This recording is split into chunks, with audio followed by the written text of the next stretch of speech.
It's interesting, when I was really young, starting out, I was looking for answers to leadership, and you look up in Webster's dictionary leadership, and It says one who leads. Helpful. Really helpful. I believe that leadership is really a skill of influence. It is the most important skill that any human being can master, and I don't think of leadership as a position.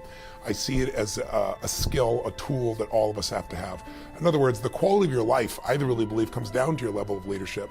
Other people don't have to follow you to be a leader, but you have to live life on your terms. And the first person you have to influence is yourself. Whether you're fit or fat, whether your kids are, on drugs or not, it's who has more influence, the guy on the street corner or you. Whether you're fit or fat is, can you influence your own hands, your own body, your own mind to do what's necessary?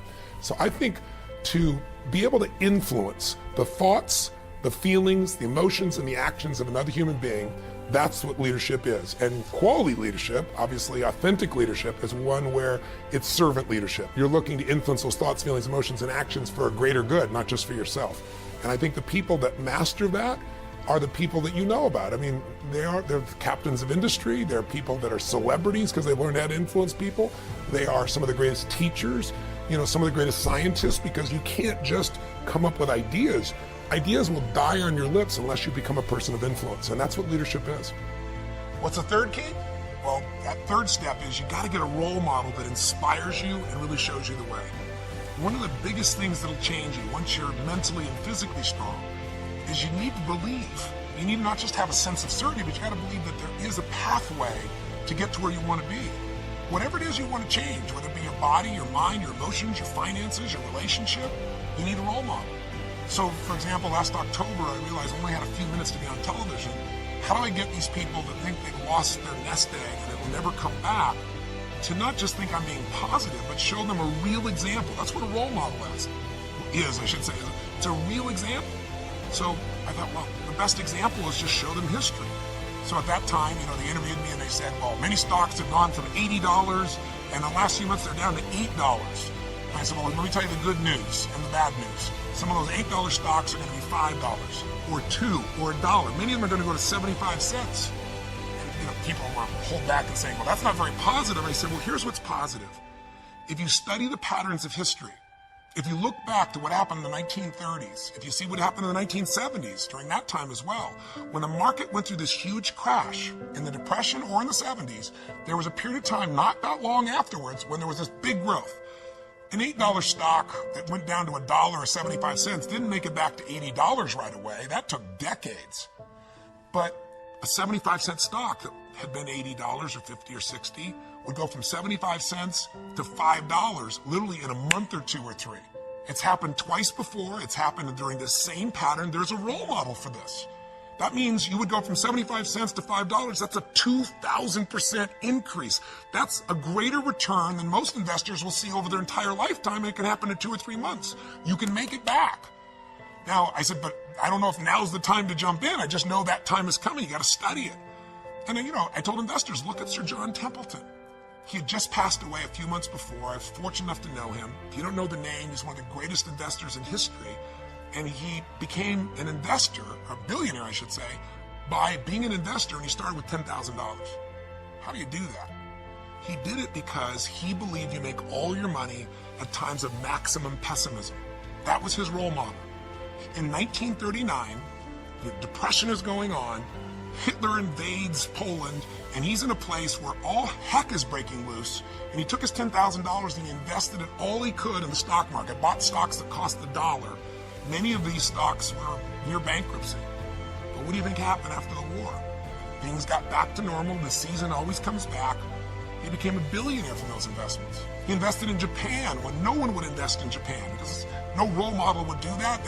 They just got bombed. The country's down to mud and dirt. He bought things for pennies that grew and he sold them for a huge profit. If you're looking to make your business successful today and you're trying to think, how do I do this in this tight economy? Look around at role models. Who around you is still doing well? There are people. You just got to find them. You will have really decided if within this next hour you took some step towards it. Something. A note you write. A text you send. A decision you've made. Something you do that you follow up with the action to make it real. That's a step. If you are building for the future, then you have to reimagine your strategy. This is how you're going to do it. You're going to do it through a strategy. What is a strategy? A synchronized step-by-step plan from point A to point B. Your strategy is important. You've got to fix your strategy.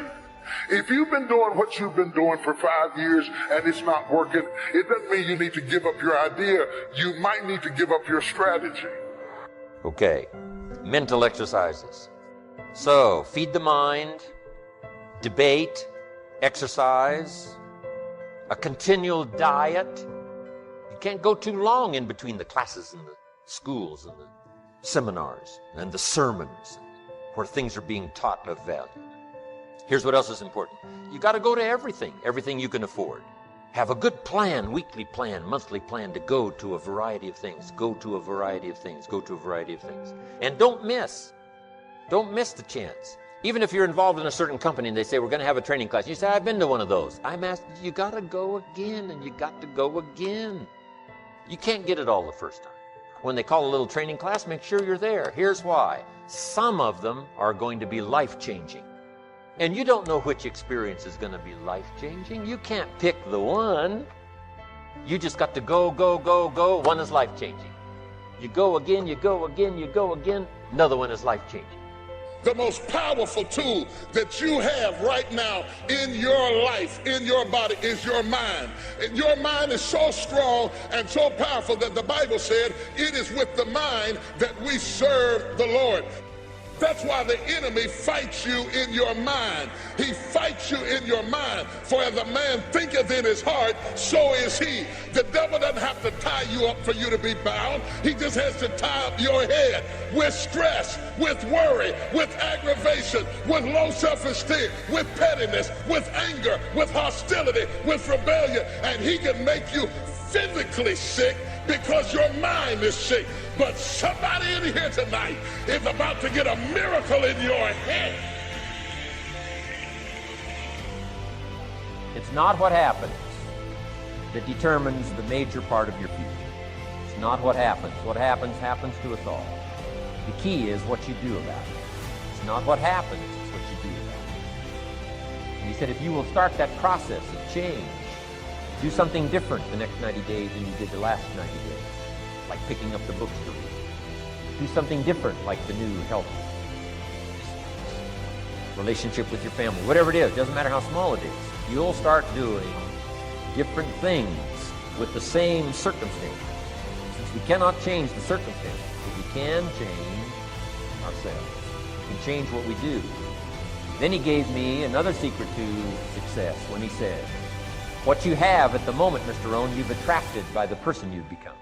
What you have at the moment, you've attracted by the person you've become. Few little simple principles here. Once you understand these, it starts to explain so much. Now, sometimes it's a little tough to take, blaming yourself instead of the marketplace, taking responsibility instead of putting it off on someone else. That transition sometimes is a challenging mission. And this one was a little tough for me. He said, Mr. Rohn, you've got pennies in your pocket, you've got nothing in the bank, the creditors are calling, you're behind on your promises. And he says, here's how that occurs. You've attracted, up until now, you've attracted the things to you because of the person you've become.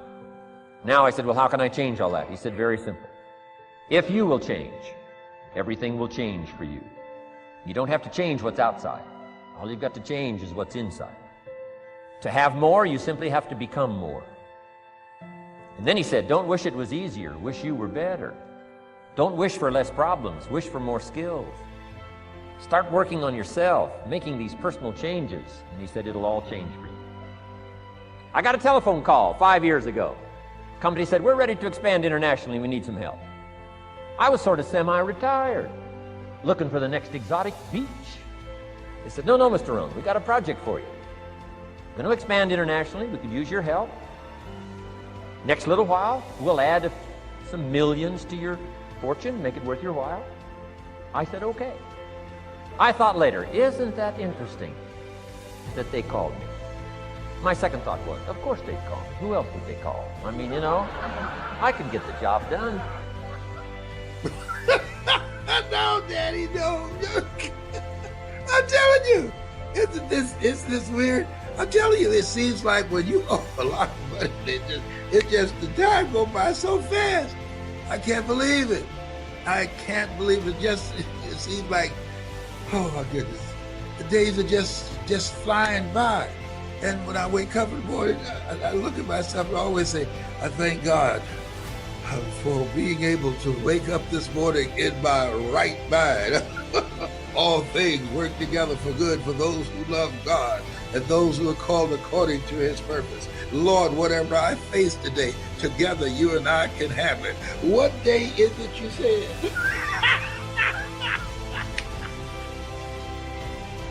If you want to learn how to do something that you love from the confident safety of your home, seated at a computer, if you want to learn how to begin to maximize your potential, your greatness, and if you would like to be a part of a community of people who are going in the right direction, be around the right people and get the right coaching so that you can leave a legacy. These pictures that you see behind me, that's my legacy. That's my legacy. These are my children. You know, and so when that's part of them, that's not all of them. The Lord said, be fruitful and multiply. Homie took him seriously. Oh, behave, whatever. I believe that life is for living, for loving, and being healthy, and living a meaningful life, a purposeful life. Why purposeful? Well, because it narrows your choices. I spent time talking to my son last night. I said, I don't have a void in my life because